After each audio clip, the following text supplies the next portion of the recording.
Hello fellow photographers, welcome to another episode for the Planit video tutorial. The Planit is an app that runs on Android and iOS at the moment. And in this video tutorial, I will show you how to create a new plan from scratch. Let's take a look at the app. There are actually two steps to work on any plan. The first step is to set up the camera location, set the scene location if needed, and add some markers when necessary. That's the first step. It's all about the locations. The second step is to check the information to make sure the composition is okay. If the composition is not okay, you may adjust the camera location or the scene location to get a better composition or explore different ideas of that particular plan. So that's the second step. When you work on the first step, it's nothing to do with the information. I'll show you a trick, especially you're working in a small phone. You can drag down the error or drag down from title bar. It's the same thing. You can drag it down and you see the famous features page. And typically you come here to select a famous page, but in this case you select this none button. After you select the none button, you see you got a much bigger map to work with. The famous pager is gone. The daytime panel is gone. Because right now, all you need to do is work on locations. You don't need a famous pager or the daytime. And now you got a bigger screen to work with, and there's no overlay on the map that covers your view to the map. So now let's get started. I always use the tunnel view as an example in my video, so I'll use that again here. I search for tunnel view.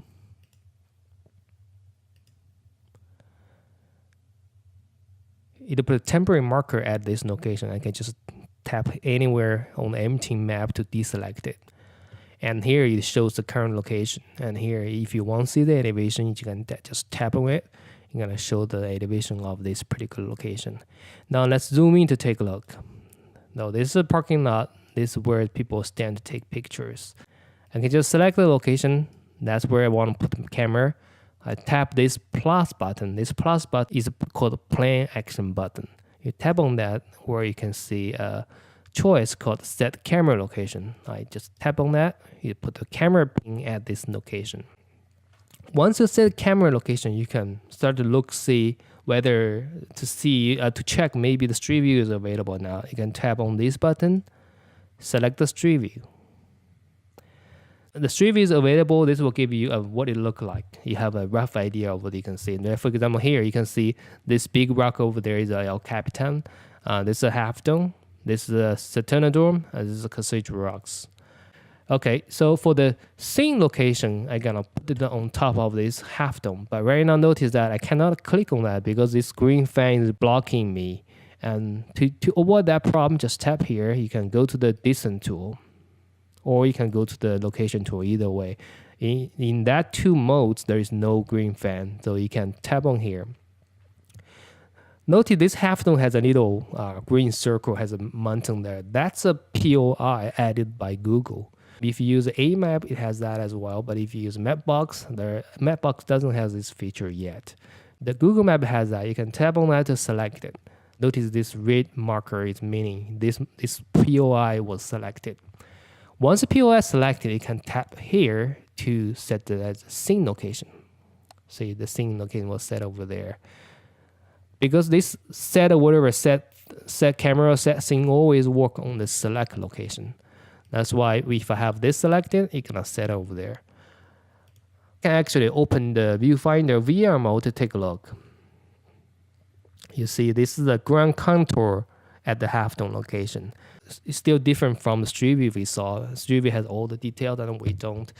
Sometimes you want more detailed. I'll show you how to make it look more close to the actual scene you see at the street view. So let's take a look at the distance tools first. I just switched to the distance tool. You can go there by click here, then select this button over there. That's the distance tool. In the distance tool, you can see the scene direction, which is at azimuth 74.9 degree. The distance, you can tap here to toggle the different unit. And here it's the elevation again, but you have to tap to update. Right now we're using Google Elevation Service by default, which has a quota of a daily request of 2,000 times. But if you use more than that, it's gonna be blocked. That's why we use it very conservatively. Whenever you want get the elevation, just tap on that. We don't get automatically. Otherwise, it could be over the quota very easily. So you tap on that, you see the distance line between the two locations become green. And green means you have a clear view from the camera to the scene. And in this case, you have a clear view from the tunnel view to the half dome. This is still blue, as I mentioned in my last video tutorial, so you can tap again to see the elevation details. Notice that even though it's clear view, there is some hill that blocks half of a view to the half dome, but you can still see the top of the half dome. That's why the line is still green, but something is blocking. Let's say I drag the camera to somewhere below the half dome. Let's say I drag it, I put it over here. If I do a tap to update again, you see there's a red shows up over here. I can tap the detail. You can see this view was blocked. You cannot see the bottom of the half dome from the tunnel view, and it's blocked by big hill over there. And where is that place exactly? You can drag down until you see elective degree. So here, all this elective. This one is the biggest. There's a non-press on this one, and it says right here. That's where the view to the half dome was blocked by this here over there. And in this case, you can even go to the terrain map to see what's going on. Yeah, that's a hill. Okay, so this is a pretty cool feature if you want to give it a try. That's very useful if you go to a place that you've never been there before. That's going to help you to find out whether you can see scenic point, see something from overlook. Let's go back, let's set the scene back to the half dome. So once you have both cameras scene pinned, you can tap here to auto zoom. Whenever you want to go back to this particular layout, just tap here to auto fit. You can auto fit both the camera scene so that both are visible. Like if you drag it out, tap here, you're gonna auto zoom. And if you want to see the details on the scene, just tap here to select the scene. Notice that it is where I say it says scene as a select location. Now if you see the add button have a circle inside, so you tap on there, you center at this select location, and now you can tap again, you can zoom in. But of course you can zoom in like this to see the details on the camera, see the details on the scene. Tap outside, tap on the map to deselect it. Now if you tap it, you're gonna do the auto fit again. Same thing with the camera location. You can tap to select it, then tap to center, and tap to zoom in. Tap outside to deselect, tap again to auto fit. Okay, now I'm gonna add some markers. The first marker I'm gonna add is I'm gonna add a marker to the couch rest. Tap here and click here to add a marker. Notice a marker was added at this location, but I can give a different icon. By default, it's a red icon, doesn't look very attractive. So I can tap here, change to terrain, and select the mountain. Whenever I have mountain selected, this show elevation profile in the viewfinder will be enabled. I'll show the name, but don't show the icon in this case. And I say done. In the new version, we can copy a marker. I can tap this button to copy it. And then let me choose which field you want to copy. I usually select all in this case and just don't select the name part. Then I do copy. So information now is copied in my memory somewhere.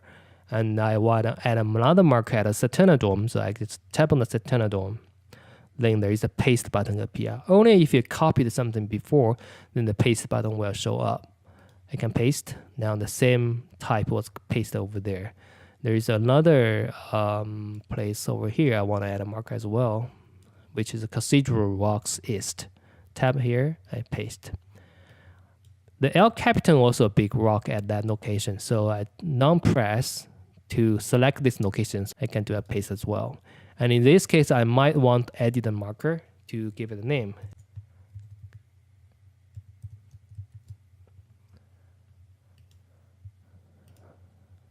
Now I got 4 markers added. I may add another one at the Bright Whale 4. I just do a search then in this case.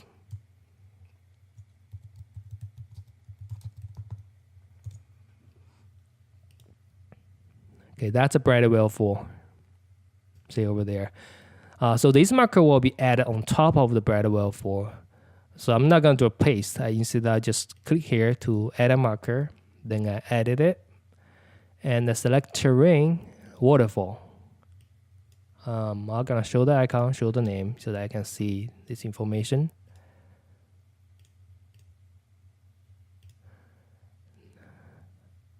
Let's go back to the viewfinder mode and take a look.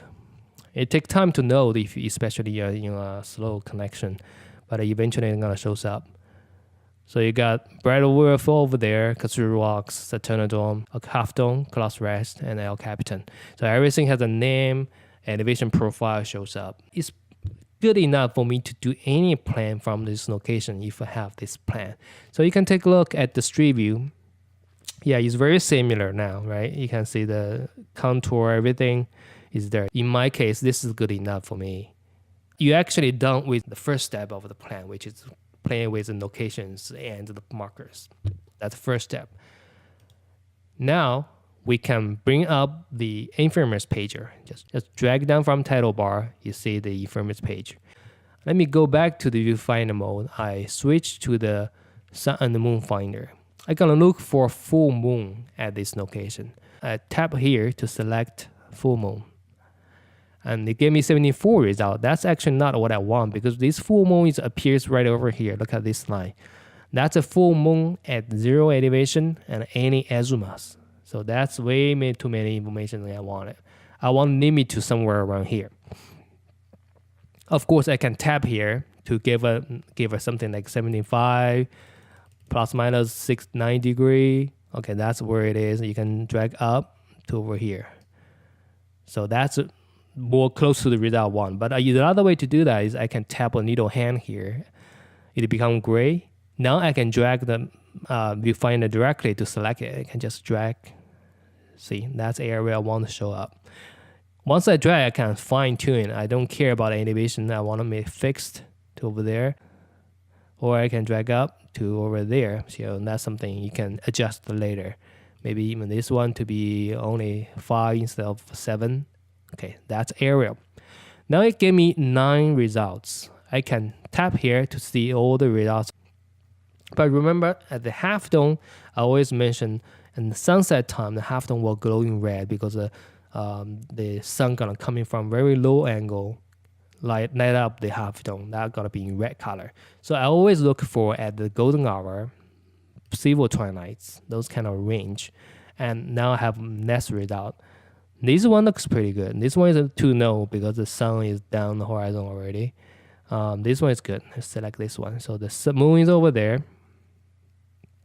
The sun elevation, you can tap here to see the sun elevation is 1.8 degree, or you can go to the position page to see it. 1.8 degree, either way. I can adjust it to see at a different time. So now the sun is 0.5. Now the sun is 0 degree. And the moon is over there. So right now I'm using 50mm lens, which is a wide angle. But in this case, I might want to zoom in a little bit because for the full moon, I always want to capture bigger moon if possible. I can check what kind of range I can do. Maybe I change it to 100mm. Yes, 100mm, I can still see both moon and the half dome. I can even zoom in more just to take a look. 150. Yeah, now it's still okay. I can maybe change it to portrait orientation. So even at this 150mm, I can still capture both the moon and the half dome. I can even zoom a little more, maybe to 300mm. Okay, still works, but it may not look good because it's kind of far apart. The moon will be too much to the corner. And you can see here, it has a moon track. No matter what time it is, it will be far to the corner of this composition. Maybe if I have second choice, is there any time that the moon will be right up here over there? Well, let's give it another try. It's in gray color right now, meaning I can still tap the area to select it. So if you see a green, it means if you drag it, you drag the viewfinder, not the selective, not the area that you're searching for. But if you make it to be gray, then you can drag here. I can drag it to select the area I want to have the moon. I only got 2 results. So December 2nd. So that's one result. almost touching the half dome right over there, just on top of half dome. I can even zoom in more to 600 millimeter and still have it shows up. So if I have people standing there to do some action, that would be pretty cool, but the people might be too small. But anyway, so from here, you can see on December 2nd, even with the 600 millimeter lens, you can have both the full moon and the half dome at the same time. But the sun elevation is not that good because sun was already set to negative 4.7 degree, so it might be too dark. Yeah, I can maybe make area even smaller and see. So that's only one result, but I can make it longer, maybe to 5 years later, and see if we can get more results back.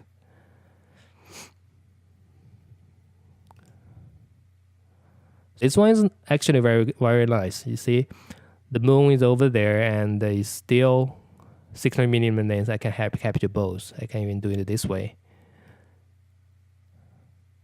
just past the half dome. Like in this case, I want to be closer to the half dome. How to do that? I cannot change the position of half dome or the position of the moon, but what I can change is the relative position by adjusting the camera location. And to do that, you go back to the map and you tap here, you center it, zoom in over there.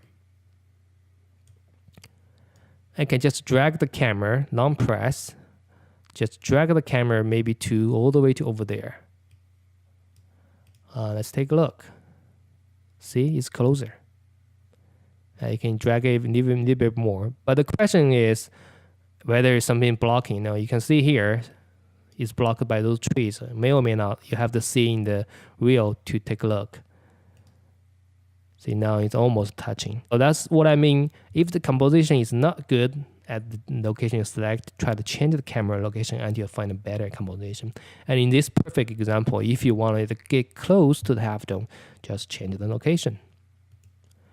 And whether you can see it, let's take a look at street view. Yeah, we can still see it. But now you see the street view is not that accurate anymore because at this kind of zoom level, it's very hard to be accurate using the street view. It's a perfect alignment. And street view is not accurate enough. It's good enough for general composition. Accurate selection like this case is not that accurate. You can look at it. The moon looks like it's on top of the cloud's rest, but actually it is next to the half dome. I trust this viewfinder mode, VR viewfinder mode, better than the street view in this case. Once you have the plan, you can save it now. Tap here, save, or you can tap the menu, save, same thing. Save, give it name, tunnel view, half dome, rise, and done. So now you have the plan, and you can even share it to add a reminder for the time. You're gonna pop up the reminder and just say. So now you see how easy it is to come up with a plan, adjust the plan, and find the last step is to go there and take the picture. Now I just show you how to create a plan. 2 steps. First step is to set camera, set scene edit markers. That plan can be reused again. The second step is to find a good time to go. What you want to find is really up to you. In my case, I like moon, so I always find the moon if possible. But if you like other things, you can always do that. So for example, in this case, I'll go back to this over there. I want to check whether I can take up some star trail picture over there. I select star trail. Of course, I cannot select a wide angle lens in this case. 60mm lens. And I come here to see it. This is not a good example because I selected which is a full moon, but I can go back to today. And today still not good because it still have a big moon. Let me select a moon, a smaller moon. So maybe April 24th, which is a new moon. And here it tells me from 9:19 p.m. I can start taking star trail picture all the way to the 4:33 a.m. in the morning. Of course, I don't need that now. I can long press to set my current time. Now I can drag to change the time, and you can see the star trail right away. And people typically like a star trail at the center to include the Polaris so that it's a circle. But in this case, it depends on the foreground. If the foreground works okay with this kind of direction of the star trail, then it's fine, right? But if not, you can always select something else. Like in this case, if I decide it's not good for me, I can point to the lowest so that I can see the Polaris. Then I can find some foreground that works with it. In Yosemite, the good place is Upper Yosemite Fall, which is the perfect place for star trail picture on the north. And in that case, then you know what place you want to go to take a picture. I can show you how to do that. To do that, I'll search for the Upper Yosemite Fall first. So this is Upper Fall. The location is off a little bit, but it's okay.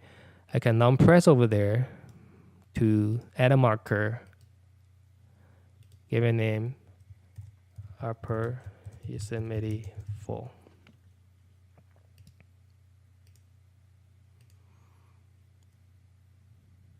But I'll also set this one at the scene location. And for the camera location right now is not correct.